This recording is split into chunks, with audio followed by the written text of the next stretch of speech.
भारत के missile man कहे जाने वाले अब्दुल कलाम की पुस्तक अग्नि की उड़ान का ये 5वां अध्याय है। बाकी के अध्यायों को आप प्लेलिस्ट में जाकर सुन सकते हैं। तो आइए अब हम 5वें अध्याय की शुरुआत करते हैं।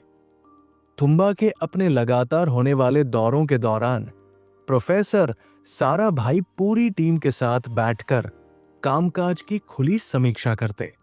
उन्होंने कभी भी निर्देश नहीं दिए, बल्कि विचारों के मुक्त आदान प्रदान के माध्यम से वो हमें ऐसे नए रास्ते दिखाते थे जिनसे प्राय हम अप्रत्याशित हल खोज लेते थे।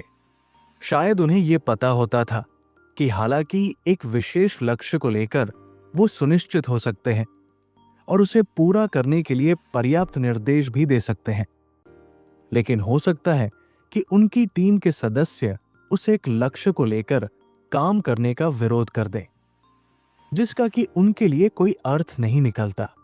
उन्होंने किसी भी समस्या पर सामूहिक समझ बनाकर ही उसका हल निकालने का रास्ता अपनाया था, जो कि एक प्रभावशाली नेतृत्व की विशेषता होती है। एक बार उन्होंने मुझसे कहा, देखो, मेरा काम केवल फैसले लेना ही नहीं है, बल्कि ये देखना भी उतना ही महत्वपूर्ण है कि क्या ये फैसले मेरी टीम के सदस्यों को स्वीकार्य हैं। प्रोफेसर साराभाई ने बहुत सारे फैसले लिए थे जो आगे चलकर कई लोगों के जीवन का मिशन बने। हम खुद अपने रॉकेट बना सके, हम अपने उपग्रह प्रक्षेपण यान और अपने उपग्रह बना सके। ये सब एक एक करके नहीं, बल्कि साथ साथ हुआ, एक बहुआयामी तरीके से। साउंडिंग रॉकेटों के लिए पेलोडों के विकास में एक निश्चित पेलोड प्राप्त कर फिर उसे रॉकेट में लगाने के बजाय हमने विभिन्न संगठनों तथा अलग अलग जगहों पर काम कर रहे पेलोड वैज्ञानिकों से इस पर विचार विमर्श किया। मैं आज भी कह सकता हूं कि साउंडिंग रॉकेट कार्यक्रम की सबसे ठोस उपलब्धि विज्ञान और प्रौद्योगिकी के क्षेत्र में राष्ट्रव्यापी आपसी विश्वास कायम करना और उसे बनाए रखना रही। प्रोफेसर साराभाई ने मुझे पेलोड वैज्ञानिकों की मदद करने का जिम्मा सौंपा। उस समय भारत की ज्यादातर प्रयोगशालाएं साउंडिंग रॉकेट कार्यक्रम में जुटी हुई थी।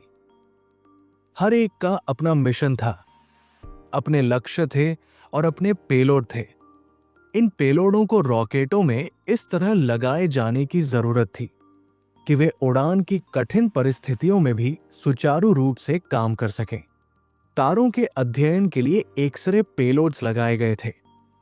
पृथ्वी के ऊपरी वायुमंडल में गैसों के संघटन का विश्लेषण करने के लिए रेडियो फ्रीक्वेंसी मास स्पेक्ट्रोमीटर युक्त पेलोड्स लगाए गए।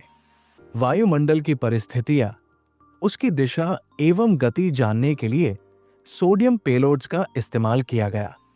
मैं सिर्फ TIF.R राष्ट्रीय भौतिक प्रयोगशाला और भौतिक अनुसंधान प्रयोगशाला के वैज्ञानिकों के साथ ही नहीं, बल्कि अमेरिका, सोवियत रूस, फ्रांस, जर्मनी और जापान के पेलोड वैज्ञानिकों के साथ भी लगातार संपर्क में था।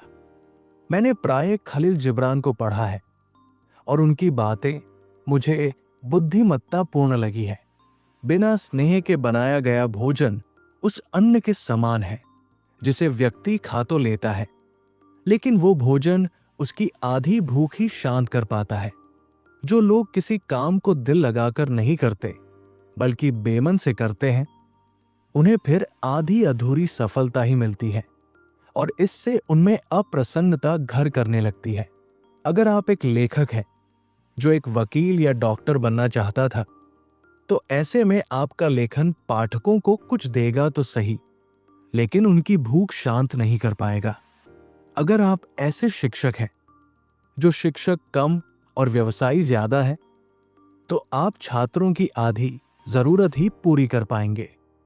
यदि आप ऐसे वैज्ञानिक हैं जिसे विज्ञान से लगाव नहीं है, तो ऐसी सूरत में आप काम तो संतोषजनक कर लेंगे, लेकिन आपका मिशन पूरा नहीं हो सकेगा।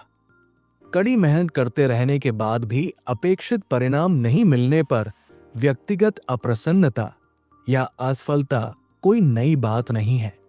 लेकिन प्रोफेसर ओदा एवं सुधाकर जैसे इसके अपवाद भी हैं, जिन्होंने अपने विशिष्ट गुणों, व्यक्तित्व, अंतःप्रेरणा और शायद हृदय के भीतर सपने साकार करने की इच्छा से ही अपने काम को जी जान से पूरा किया। वे अपने काम से भावनात्मक रूप से इस कदर जुड़ जाते थे कि सफलता की उनकी कोशिशों में जरा भी कमी उन्हें व्यथित कर देती थी। प्रोफेसर ओदा जापान के institute of space and aeronautical sciences के एक एक्सरे पेलोड वैज्ञानिक थे।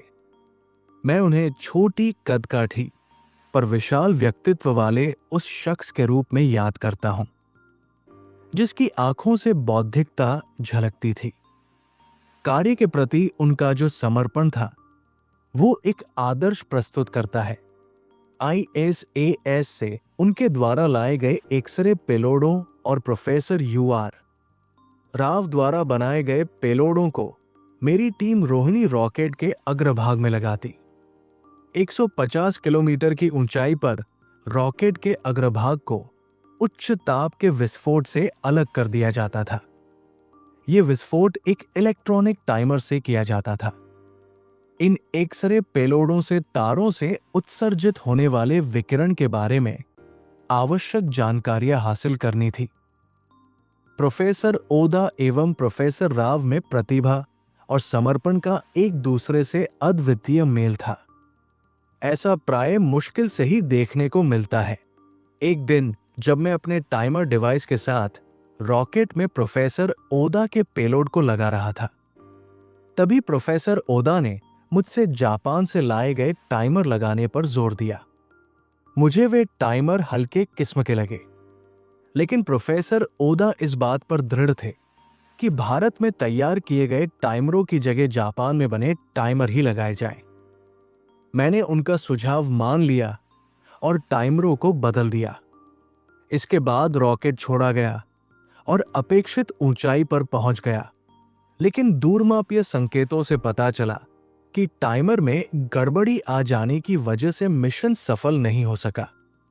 इस असफलता से प्रोफेसर ओदा बहुत ही विचलित हुए और उनकी आंखों में आंसू आ गए। उनकी इस भावनात्मक प्रतिक्रिया ने मुझे बहुत प्रभावित किया। अपने कार्य में उनका दिल और आत्मा पूरी तरह समाये रहती थी। पेलोड प्रिपरेशन लेबोरेटरी में सुधाकर मेरे सहकर्मी थे। प्रक्षेपण से पूर्व हम सोडियम और थर्माइट मिश्रण को भर रहे थे तथा दबाव उत्पन्न कर रहे थे। थुम्बा में उस दिन गर्मी एवं उमस थी। ऐसी छठी प्रक्रिया के बाद सुधाकर और मैं पेलोड रूम में ये पुष्टि करने गए कि क्या सोडियम एवं थर्माइट का मिश्रण पूरी तरह भरा जा चुका है या नहीं।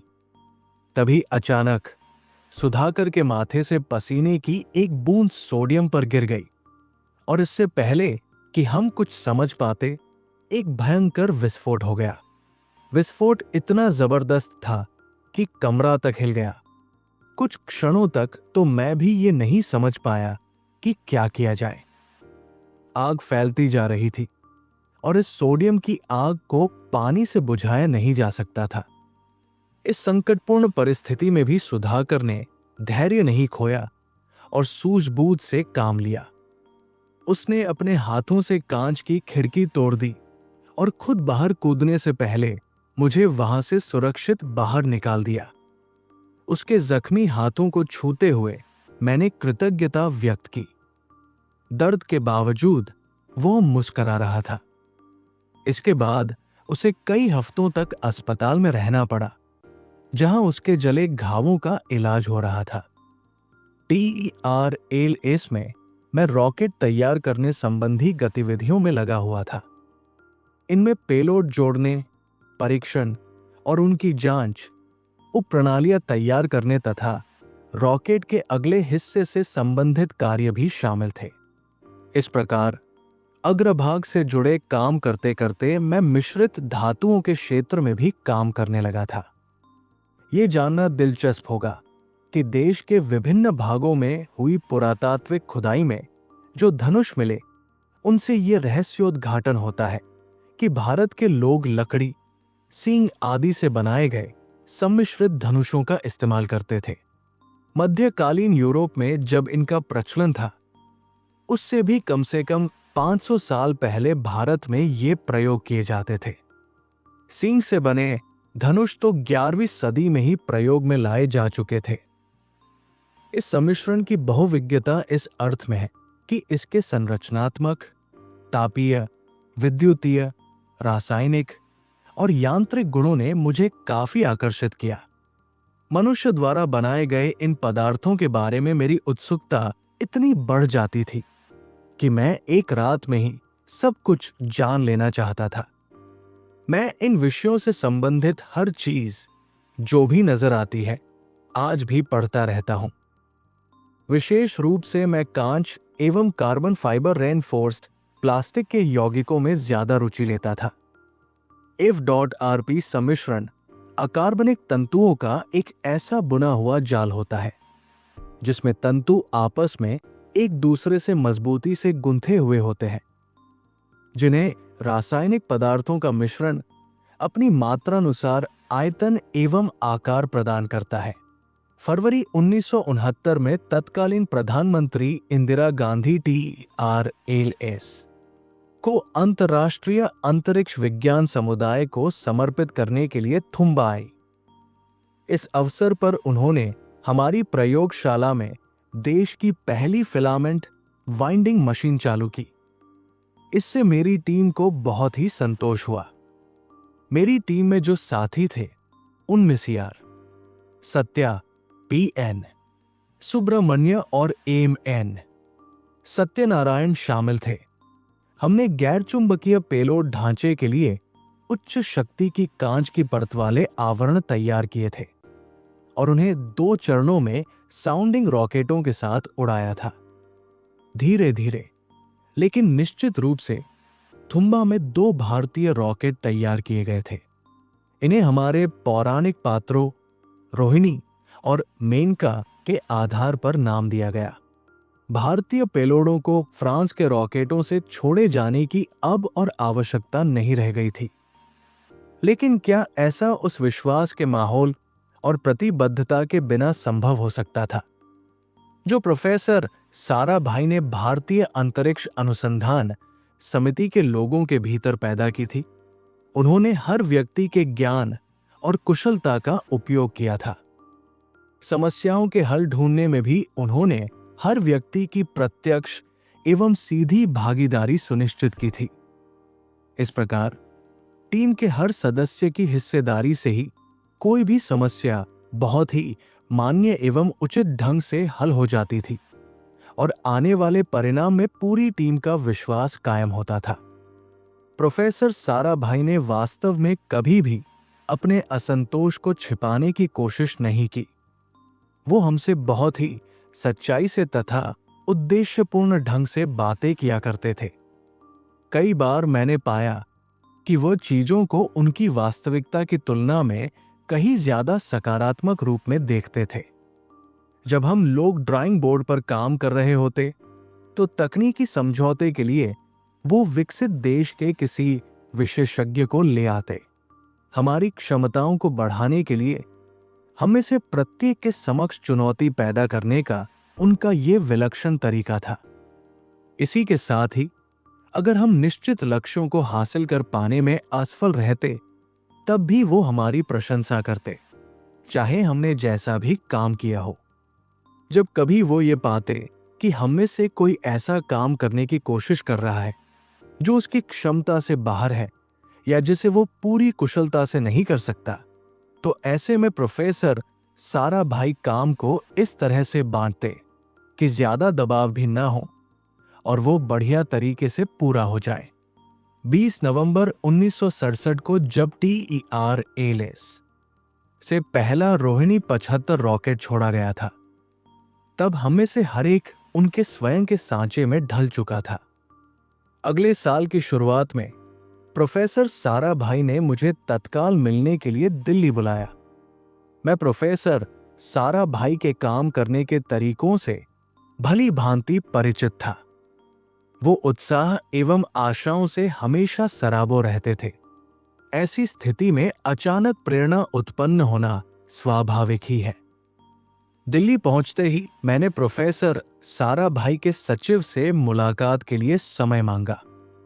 मुझे तड़के 3:30 बजे अशोक होटल में उनसे मिलने का समय मिला। दिल्ली मेरे लिए थोड़ी अपरिचित जगह थी और मेरे जैसे व्यक्ति को यहाँ की जलवायु भी रास नहीं आती थी। रात को खाना खाने के बाद मैं होटल की लॉबी में उनकी प्रतीक्षा करने लगा। मैं हमेशा से एक धार्मिक व्यक्ति रहा हूं तथा मेरा मानना रहा है कि ईश्वर के साथ हर काम में मेरी सहभागिता है। मुझे मालूम था कि जितनी योग्यता मेरे पास है, अच्छा काम करने के लिए उससे कहीं अधिक योग्यता की आवश्यकता होती है। इसलिए मुझे मदद की जरूरत थी और वो मदद सिर्फ ईश्वर ही दे सकता है। मैंने खुद अपनी योग्यता का सही अनुमान लगाया और उसे 50% तक बढ़ा दिया। फिर मैं अपने को ईश्वर के हाथों में सौंप देता था। इस भागीदारी में मुझे वो सारी शक्ति मिली जिसकी मुझे जरूरत थी और वास्तव में मैं आज भी महसूस करता हूं कि वो शक्ति मुझ में बह रही है। आज मैं ये पक्के तौर पर कह सकता हूं कि इसी शक्ति के रूप में ईश्वर आपके भीतर है। इसी शक्ति से आप अपने उद्देश्यों को हासिल कर अपने सपनों को साकार कर सकते हैं। अनुभव के कई विभिन्न प्रकार और स्तर होते हैं जो इस आंतरिक शक्ति की क्रिया को जटिल बना देते हैं। जब कभी हम उसके साथ अपना संबंध कायम कर रहे होते हैं तो हम अपने को अंतर्दृष्टि एवं बुद्धिमत्ता से भरा हुआ पाते हैं। ये किसी दूसरे व्यक्ति से आ सकती है, एक शब्द, एक प्रश्न और यहां तक कि एक दृष्टि से भी ये मिल सकती है। कई बार ये किसी पुस्तक के माध्यम से, बातचीत से, किसी कविता की पंक्ति से या किसी चित्र के एक हिस्से से भी प्राप्त हो जाती है। एक हल्की सी चेतावनी के बिना ही आपके जीवन में कोई भी नई शुरुआत हो सकती है और कोई फैसला हो सकता है। एक ऐसा फैसला जिसके बारे में आपको पता भी नहीं चल पाता। मैं होटल की भव्य लॉबी को देखता रहा। पास ही एक सोफे पर कोई किताब छोड़ गया था। विचारों की गर्माहट से उस ठंडी रात के कुछ घंटे काटने थे। मैंने किताब उठा ली और पन्ने उलटने लगा। मैंने उस किताब के कुछ ही पन्ने पलटे होंगे जिनके बारे में मुझे अब कुछ याद है। वो व्यवसाय प्रबंधन से संबंधित एक लोकप्रिय पुस्तक थी। मैंने वो किताब पढ़ी नहीं थी, केवल पन्ने पलटे और कुछ हिस्सों पर निगाह डालता गया। अचानक किताब के एक अंश पर मेरी निगाह पड़ी। इसमें जॉर्ज बर्नार्ड शॉ का एक उद्धरण प्रस्तुत किया गया था। इस उद्धरण का सार ये था कि सभी बुद्धिमान मनुष्य अपने को दुनिया के अनुरूप ढाल लेते हैं। सिर्फ कुछ ही लोग ऐसे होते हैं जो दुनिया को अपने अनुरूप बनाने में लगे रहते हैं। दुनिया में सारी तरक्की इन्हीं दूसरे तरह के लोगों पर निर्भर होती है जो हमेशा कुछ नया कर परिवर्तन लाने में लगे रहते हैं। मैंने बर्नार्ड शॉ के इस अंश से आगे किताब पढ़नी शुरू की। लेखक ने इस पुस्तक में उद्योग एवं व्यापार में नए परिवर्तन लाने की प्रक्रिया और अवधारणाओं को लेकर चारों ओर बनी हुई कुछ काल्पनिक बातों का उल्लेख किया था। मैंने सामरिक योजना से संबंधित कल्पनाओं के बारे में पढ़ा। सामान्यतः ऐसा माना जाता है कि व्यावहारिक एवं ठोस सामरिक तथा तकनीकी योजना ऐसे परिणामों की संभावना बढ़ाती है जिन्हें लेकर कोई आश्चर्य नहीं होता और जो अप्रत्याशित नहीं लगते। लेखक की राय थी कि किसी भी परियोजना प्रबंधक को अनिश्चितता और अस्पष्टता के साथ जीना आना चाहिए। लेखक का मानना था कि गणना करने की क्षमता ही सफलता की कुंजी है। ये एक परिकल्पना है। दूसरी ओर जनरल जॉर्ज पैटन का एक उद्धरण इस परिकल्पना के सुसंगत रूप में इस प्रकार दिया गया था। किसी भी अच्छी योजना को तुरंत ही असरदार तरीके से लागू कर देना ज्यादा अच्छा है, बजाय इसके कि कोई अच्छी योजना अगले हफ्ते लागू की जाए। ये एक ऐसी परिकल्पना है कि बड़ी जीत के लिए हर किसी को आशावादी होना चाहिए। होटल की लॉबी में रात का 1 बज रहा था। अभी मुझे प्रोफेसर सारा भाई से मुलाकात करने के लिए 2 घंटे और प्रतीक्षा करनी थी। मुलाकात का ये समय न तो मेरे लिए उपयुक्त लग रहा था, नहीं प्रोफेसर सारा भाई के लिए। लेकिन तब प्रोफेसर सारा भाई हमेशा अपने गुणों में एकदम स्वच्छंद नजर आते थे। वे देश का अंतरिक्ष अनुसंधान कार्यक्रम चला रहे थे। हालांकि काम करने वाले स्टाफ की कमी थी और काम काफी ज्यादा था, फिर भी वे उसे सफलतापूर्वक अंजाम दे रहे थे। अचानक मेरे सामने वाले सोफे पर एक दूसरा व्यक्ति आकर बैठ गया। वो एक हट्टा कट्टा और बुद्धिमान व्यक्ति लग रहा था। मेरे एकदम उलट उस व्यक्ति ने बहुत ही सलीके से कपड़े पहने हुए थे। आधी रात का वक्त होते हुए भी वो शख्स बहुत ही चौकन्ना और फुर्तीला नजर आ रहा था। उस व्यक्ति के चुंबकत्व जैसे आकर्षण ने मेरे भीतर उमड़ रहे नए विचारों की रेलगाड़ी को पटरी से उतार दिया। मैं दोबारा किताब पढ़ना शुरू कर पाता इससे पहले ही मुझे सूचना मिली कि प्रोफेसर सारा भाई मुझसे मिलने के लिए तैयार है।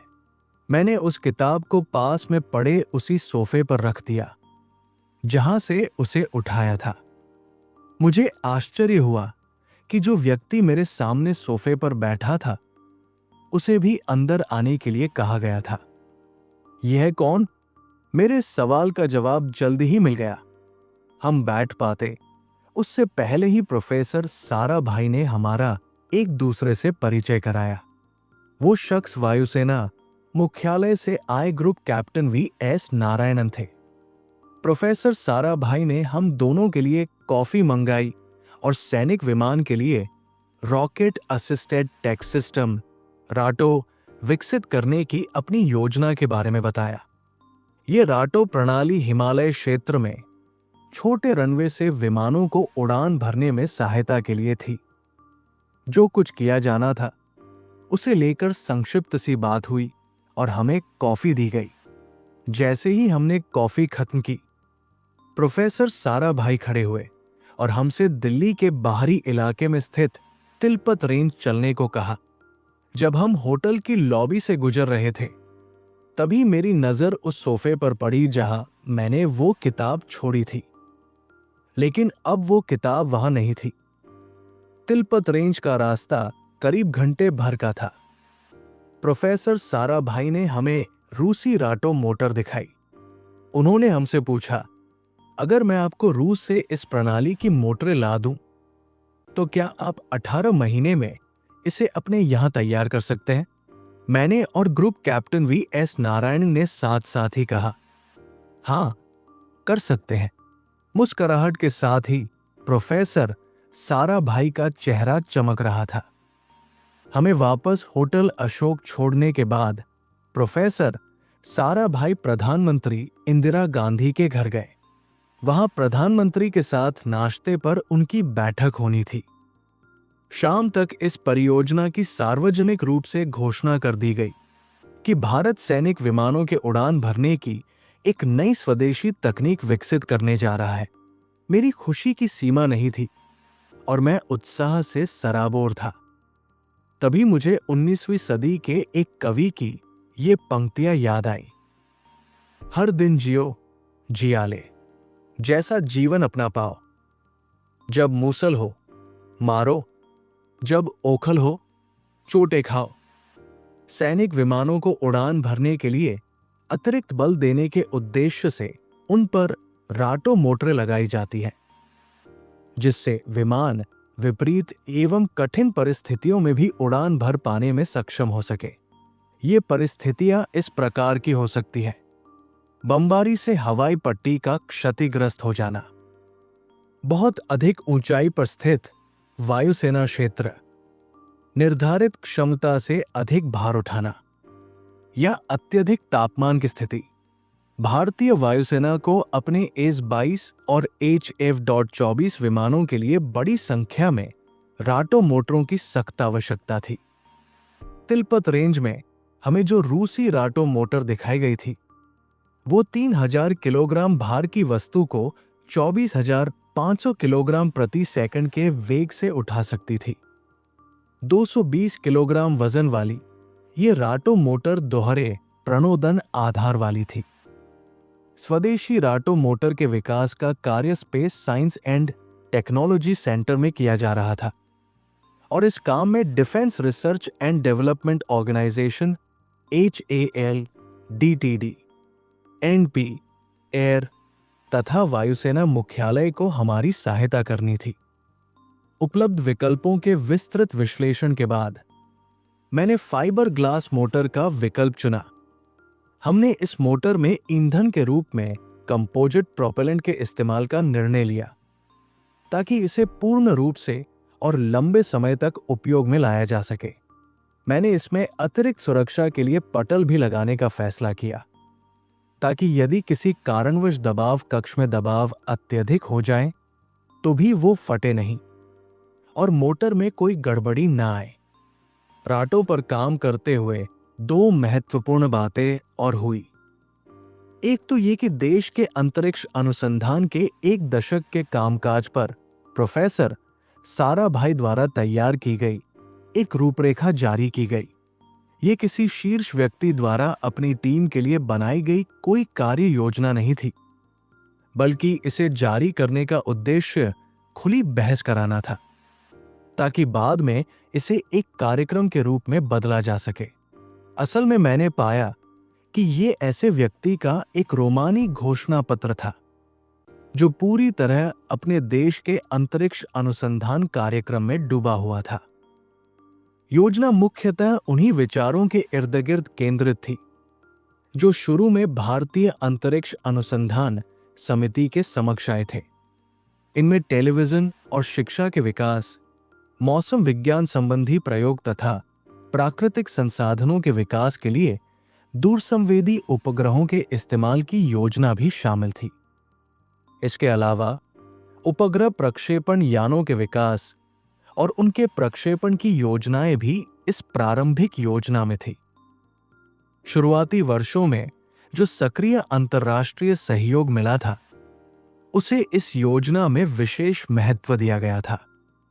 साथ ही इसमें आत्मनिर्भरता और स्वदेशी तकनीकों के विकास पर जोर दिया गया था। इसमें हल्के उपग्रहों को पृथ्वी की कक्षा में स्थापित करने के लिए SLV की परिकल्पना की गई थी। इसके अतिरिक्त भारतीय उपग्रहों के विकास एवं अंतरिक्ष यानों की उपप्रणालियों जैसे बूस्टर मोटर, मोमेंटम व्हील और सौर ऊर्जा पैनलों की स्थापना पर भी विस्तार से ध्यान दिया गया था। साथ ही गैर-अंतरिक्ष उपयोगों के लिए प्रौद्योगिकी के विकास का भी वादा किया गया था। कुल मिलाकर ये एक ऐसे स्वप्न का ढांचा था जो इंजीनियरिंग एवं वैज्ञानिक क्षेत्र में शोध और विकास को पूरी तरह से बढ़ावा देता था। प्रोफेसर साराभाई द्वारा जारी की गई योजना का दूसरा महत्वपूर्ण परिणाम ये हुआ कि रक्षा मंत्रालय में एक मिसाइल पैनल का गठन हुआ। इस पैनल में मुझे और नारायणन को सदस्य के रूप में शामिल किया गया। अपने ही देश में मिसाइलें बनाने का विचार बेहद रोमांचक और उत्साहवर्धक था। इसके बाद हमने विकसित देशों की मिसाइल प्रणालियों का अध्ययन शुरू किया। टैक्टिकल मिसाइल और स्ट्रैटेजिक मिसाइल में एक बहुत स्पष्ट अंतर होता है। आमतौर पर स्ट्रैटेजिक का अर्थ ये समझा जाता है कि ये मिसाइल हजारों किलोमीटर तक उड़ान भर सकती है। हालांकि युद्ध के संदर्भ में ये दूरी से ज्यादा लक्ष्य के प्रकार को इंगित करती है। स्ट्रैटेजिक मिसाइलें वे होती हैं जो दुश्मन के केंद्रीय भूभाग पर स्थित ठिकानों जैसे शहरों को निशाना बनाती हैं, जबकि टैक्टिकल मिसाइलें युद्ध के मैदान को सीधे प्रभावित करती हैं। ये युद्ध स्थल जमीन, आकाश या जल में कहीं भी हो सकता है। लेकिन अमेरिकी वायुसेना द्वारा टॉमहॉक मिसाइलों को टैक्टिकल मिसाइल के रूप में प्रयोग में लाने के बाद ये वर्गीकरण अब काफी हद तक अप्रासंगिक हो गया है। जमीन से छोड़ी जाने वाली टॉमहॉक मिसाइलों की क्षमता लगभग 3000 किलोमीटर तक है। हालांकि उस समय स्ट्रैटेजिक मिसाइलों की क्षमताएं मध्यम दूरी तक मार करने वाली बैलिस्टिक मिसाइलों IRBM और अंतर्महाद्वीपीय बैलिस्टिक मिसाइलों ICBM के बराबर मानी जाती थी। IRBM की मारक क्षमता लगभग 2780 किलोमीटर तक होती है, जबकि ICBM की क्षमता इससे भी अधिक दूरी तक मार करने की होती है। स्वदेशी मिसाइलों के कार्यक्रम को लेकर ग्रुप कैप्टन नारायणन में अकथनीय उत्साह था। वे रूस के मिसाइल विकास कार्यक्रम के घोर प्रशंसक थे। वे अक्सर मुझे उकसाते हुए कहा करते थे, जब ये वहां हो सकता है तो यहां क्यों नहीं, जहां मिसाइल टेक्नोलॉजी के लिए अंतरिक्ष शोध पहले ही जमीन तैयार कर चुका है। सन 1962 और 1965 के 2 युद्धों में भारतीय नेतृत्व को जिन दुखद अनुभवों से गुजरना पड़ा, उसके बाद सैनिक साजो सामान एवं हथियारों के क्षेत्र में आत्मनिर्भरता हासिल करने की आवश्यकता महसूस की गई। भारत ने रूस से बड़ी संख्या में जमीन से हवा में मार करने वाली मिसाइलें हासिल की।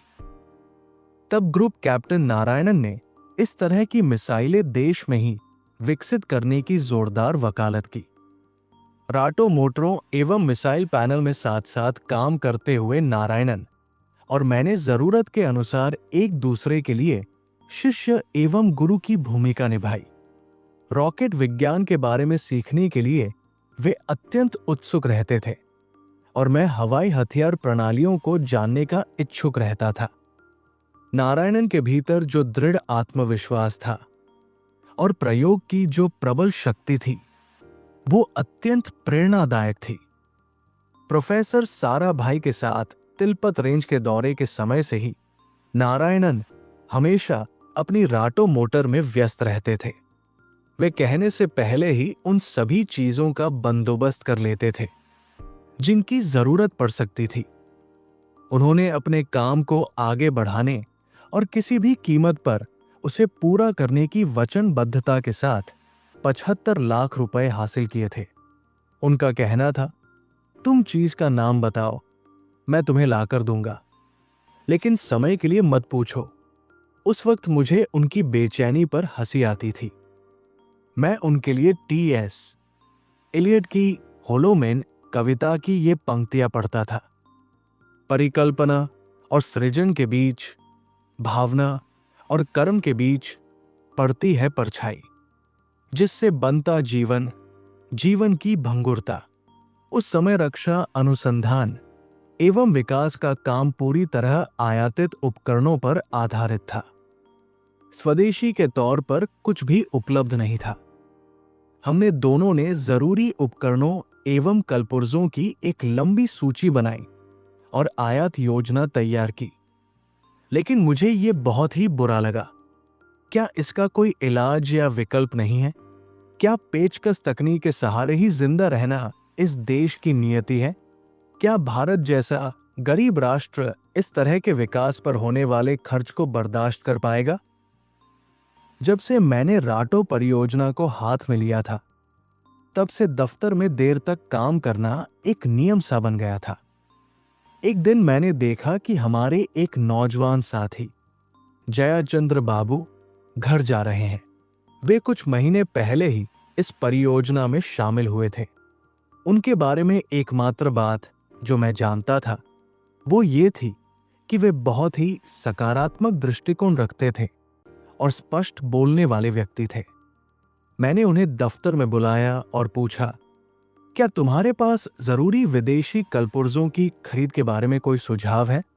कुछ क्षण के लिए बाबू चुपचाप खड़े रहे और फिर अगले दिन शाम तक का समय मांगा। अगले दिन शाम को बाबू मेरे पास नियत समय पर आ गए। वायदे के अनुरूप उनका चेहरा दमक रहा था। हम इसे कर सकते हैं, सर। बिना आयातित उपकरणों के राटो प्रणाली विकसित की जा सकती है। इसमें सिर्फ 2 बड़ी दिक्कतें हैं, संगठन के प्रबंधन और ठेकेदारी को लेकर। यही 2 बड़े क्षेत्र हैं जिनसे हम आयात टाल सकते हैं। बाबू ने मुझे 7 बिंदु बताए, या कहें 7 मामलों में स्वतंत्रता दिए जाने की बात कही। ये मुख्य बातें थी। 1. वित्तीय मंजूरी का काम सभी स्तरों पर न होकर सिर्फ एक व्यक्ति के हाथ में हो। 2. परियोजना से संबंधित सभी कार्यों के लिए हवाई यात्रा की छूट मिले, चाहे वो व्यक्ति इसका हकदार हो या नहीं। 3. सिर्फ एक ही व्यक्ति की जवाबदेही तय की जाए। 4. परियोजना से संबंधित उपकरण व सामान हवाई परिवहन से मंगाया जाए। 5. निजी क्षेत्र को काम दिए जाए। 6. तकनीकी तुलना के आधार पर ही ऑर्डर दिए जाए। 7. संगठन के हिसाब किताब की प्रक्रिया को और तेज किया जाए। सरकारी विभागों में इस तरह की मांगे पहले कभी नहीं सुनी गई थी। फिर भी मुझे बाबू के प्रस्ताव ठोस और यथार्थवादी लगे। राटो परियोजना एक नए काम की शुरुआत थी, और अगर इसमें कुछ नए नियम कायदे बना दिए जाते तो इसमें कुछ भी गलत नहीं था। मैंने सारी रात बाबू के सुझावों पर गहराई से विचार किया और अंततः इन्हें प्रोफेसर सारा भाई के समक्ष रखने का निश्चय किया। प्रशासनिक उदारीकरण के लिए मेरी दलीलें सुनकर प्रोफेसर सारा भाई ने बिना एक क्षण की देरी किए इन प्रस्तावों को मंजूरी दे दी। अपने सुझावों से बाबू ने विकास कार्यों में भी कुशाग्र बुद्धि वाले व्यवसायी व्यक्ति की महत्ता को रेखांकित किया था। मौजूदा मापदंडों के भीतर चीजों को और ज्यादा तेजी से चलाने के लिए आपको और ज्यादा लोगों को लगाना पड़ेगा, ज्यादा संसाधनों की जरूरत होगी तथा पैसा भी ज्यादा लगेगा। अगर आप ये सब नहीं कर सकते हैं तो अपने मापदंडों को बदल दीजिए। एक सहज व्यवसायी की तरह का ये नौजवान बहुत लंबे समय तक हमारे साथ नहीं रहा और इसरो छोड़कर नाइजीरिया चला गया। वित्तीय सौदों में बाबू की सूझबूझ को मैं कभी नहीं भूल सकता। राटो मोटर की केसिंग के लिए हमने मिश्रित संरचना का विकल्प चुना था और इसमें फिलामेंट फाइबर ग्लास का इस्तेमाल किया गया।